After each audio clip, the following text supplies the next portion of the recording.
విలక్షణమైన కుటుంబాన్ని మొదటిసారి కలుసుకున్నప్పుడు వారు డ్రామా ల్యాండ్కి ఇష్టమైన కొండ శిఖరంపై ఉన్నారు. ఇంకా ఈ ఫ్యామిలీ ఏదైనా విలక్షణమైనదని సూచించడానికి ఇది మంచి మార్గం. అయితే మనం మరింత ముందుకు వెళ్లే ముందు సూపర్ పవర్డ్ ఫ్యామిలీని పరిచయం చేద్దాం. లేదా మాజీ సూపర్ పవర్డ్ ఫ్యామిలీ అని చెప్పాలా? ఎందుకంటే వాళ్ళందరూ తమ అధికారాలను కోల్పోయారు. మా హీరో బోక్ జూయి ఆ క్షణాల జ్ఞాపకాన్ని గుర్తుచేసుకోవడం ద్వారా తన గతం నుండి సంతోషకరమైన క్షణాలకు ప్రయాణించవచ్చు. కానీ 7 ఏళ్ల క్రితం తన భార్యను కోల్పోయిన తర్వాత అతను నిరాశకు గురయ్యాడు. ఇంకా ఆనందకరమైన జ్ఞాపకాలను గుర్తుకు తెచ్చుకోలేనందున అతను తన శక్తిని కోల్పోయాడు. అతని సోదరి బోక్ డాంగ్ హీ ఒక చల్లని సూపర్ పవర్ ఎగురుతూ ఉండేది. కానీ ఆమె బరువు పెరిగినప్పటి నుండి ఆమె టేకాఫ్ చేయలేకపోయింది. బోక్ ఫ్యామిలీ యొక్క మాతృక బోక్ మాన్ హేయం విషయానికొస్తే ఆమె తన కలలలో భవిష్యత్తును చూడగలిగింది. శక్తులలో చక్కనిది, కానీ ఆమెకు ఇప్పుడు నిద్రలేమి ఉంది. కాబట్టి ఇది నిద్ర ఇంకా ముందస్తు కలలకు వీడ్కోలు. విజు నీటిలో ముగిసినప్పుడు బోక్ ఫ్యామిలీ యొక్క కొండ విహారయాత్ర దో స్టార్టింగ్. అయితే ఇది బీచ్లో మీట్ క్యూట్గా ఉండాలంటే పరస్పర చర్యపై ఆసక్తి ఉన్న ఏకైక వ్యక్తి మ్యాన్హీమ్. బోక్ మాన్ హేయం ఇంకా డోడేహే వరుసగా నిద్రలేమి క్లయింట్ ఇంకా మసాజ్గా మళ్లీ కలుస్తారు. ఇంకా ఒక కప్పు టీ ఇంకా మసాజ్ తర్వాత మ్యాన్హీమ్ చివరకు నిద్రపోగలుగుతారు. మా మెట్రియార్క్ డాహే యొక్క నైపుణ్యాలతో ఆకట్టుకుంది.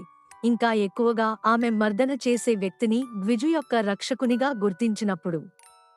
ఫలితంగా ఆమె గృహ సేవల ఆధ్వర్యంలో డహేను బోక్ మాన్షన్లోకి ఆహ్వానిస్తుంది. 2 సార్లు విడాకులు తీసుకున్న డాహేకు ఫ్యామిలీ లేదని మాన్హీమ్ తెలుసుకున్న తర్వాత ఆమెను వితంతువు గ్విజుతో సరిపోల్చడం చాలా సంతోషంగా ఉంది.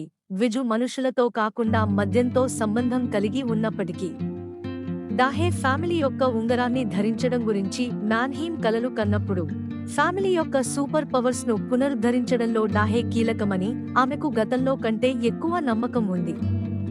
ఫ్యామిలీ రింగ్ పక్కన పెడితే మ్యాన్హీమ్ ఈ నిర్ణయానికి ఎందుకు వచ్చాడో చూడటం కష్టం కాదు. చూపలేనంతగా నిమగ్నమై ఉన్నాడు, కాబట్టి అతను ముందుకు సాగడానికి సహాయం చేయాలనుకుంటున్నట్లు పేర్కొంది. అయితే గ్విజు భార్య తనను పెళ్లి చేసుకోవడానికి మొండిగా ముందుకు వెళ్ళకపోతే ఆమె ఎప్పటికీ చనిపోయేదని ఆమె జతచేస్తుంది. ఆమె మాన్హీమ్ వారికి భవిష్యత్తును చూడలేదని హెచ్చరికలు ఉన్నప్పటికీ అయ్యో, మరి తన కొడుకు ఎందుకు ముందుకు వెళ్లడం లేదని ఆమె ఆలోచిస్తోంది. అతిథి సమక్షంలో కుటుంబ టీని చిందించడం ఒక విషయం, పుట్టినరోజు అమ్మాయి వినికిడి పరిధిలో చిందించడం మరొక విషయం. కానీ బోక్యాన్ ఈ వెల్లడిపై కేవలం స్పందించలేదు. ఉపరితలంపై ఆమె తన కుటుంబాన్ని చుట్టుముట్టిన చీకటి ఇంకా కష్టాలచే ప్రభావితం కానట్లు అనిపించవచ్చు. కానీ లోతుగా ఆమె ఫ్యామిలీ యొక్క దురదృష్టానికి నాందిగా తన పుట్టుకను నిందించింది.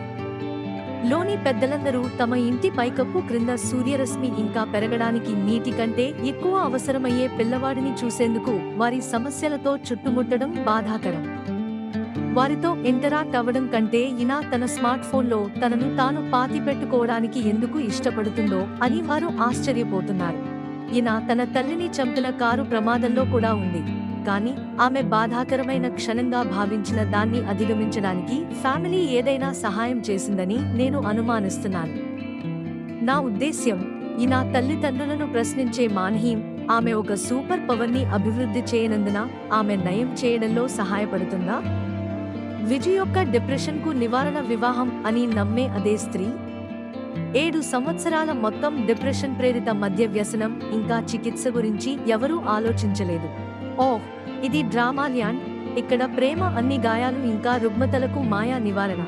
కానీ బోక్ మాతృక చేత ఉపయోగించబడుతున్నట్లుగా కనిపించే డాహే కోసం మనం జాలిపడకుండా నాటకం ఆ చిన్న మిస్ అమాయక మసాజర్ అని బహిర్గతం చేయడంలో సమయాన్ని వృధా చేయదు. వాస్తవానికి బోక్ కుటుంబాన్ని లక్ష్యంగా చేసుకున్న కాన్ ఆర్టిస్ట్. కాబట్టి ఈ సమీకరణంలో ఖచ్చితంగా ఎవరిని ఉపయోగిస్తున్నారు? డాహే కూడా స్కామర్ల యొక్క ఒక విలక్షణమైన కుటుంబానికి చెందినది. వీరి నుండి డాహే తన మసాజింగ్ నైపుణ్యాలను నేర్చుకుంది. బోక్ కుటుంబాన్ని నీడగా ఉంచడం ఇంకా వారి జీవితాలను పరిశోధించడం అతని పని. టీ చిందించడం వంశపారంపర్యంగా వచ్చినందున ఈనా ఫ్యామిలీ యొక్క సూపర్ పవర్స్ గురించి డాహేకి చెబుతుంది, తన మంచి కోసం వారికి దూరంగా ఉండమని ఆమెను హెచ్చరించే ప్రయత్నంలో. కానీ మా కాన్ ఆర్టిస్టులు అగ్రరాజ్యాల గురించిన కొన్ని అసంబద్ధ కథనాల కంటే జిమ్ భవనాన్ని తన మొదటి పిల్లల పెళ్లికి అప్పగిస్తానన్న మ్యాన్హీమ్ వాగ్దానంపై ఎక్కువ ఆసక్తిని కలిగి ఉన్నారు. భవనాన్ని భద్రపరచాలనే వారి లక్ష్యాన్ని సాధించడానికి డాహే ఆపరేషన్ మ్యారీ గ్విజుకు నాయకత్వం వహిస్తాడు. ఇంకా గ్రేస్ డాంగ్హీ కాబోయే భర్తపై చర్య తీసుకోవడం ద్వారా operation stop Donghee from getting married కు నాయకత్వం వహిస్తాడు.